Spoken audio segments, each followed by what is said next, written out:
Kamusta mga ka-fam? Welcome back sa inyong paboritong channel. Kung hindi pa kayo nakasubscribe, ano pang hinihintay nyo? Hit that subscribe button and ring the bell para hindi nyo ma-miss ang latest chika. Bini at SB19, walang war. Mukhang may bagong sagot na ang Bini at SB19 sa walang katapusang fan wars online. At ito ay chill lang. Bago ang Bini Signals concert sa Rohnert Park, nagbonding muna ang dalawang P-pop powerhouses at gumawa ng special content gamit ang kanilang hits na Lawless at Step Back.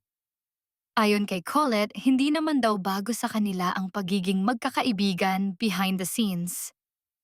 Pero nakakatuwa raw na ngayon, kahit saan ka pumunta, makikita mo na ang P-pop artists na nagkakasama. At para naman kay Aya, simple lang ang message nila sa fans. Chill din kayo dyan.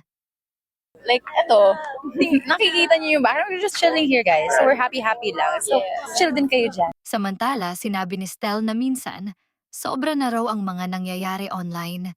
Samantalang sa totoong buhay, okay naman ang lahat. Dagdag pa ni Gwen, walang war. We genuinely support each other. Walang war. We genuinely support each other talaga. At mukhang hindi lang ito pang camera dahil nakita rin sina Justin, Josh at Stel na nanood mismo ng Bini Signals concert. So, mga Blooms at 18. Pwede bang peace muna? Dahil parehong Japan-bound ang Bini at SB19 para sa kanilang much-awaited performances sa Summer Sonic Music Festival ngayong August 14 hanggang 16. P-pop domination? Mukhang walang makakapigil. Comment your thoughts down below. Huwag kalimutan mag-like, subscribe, and hit the bell for more updates. Kita-kits ulit sa next video, mga ka-fam.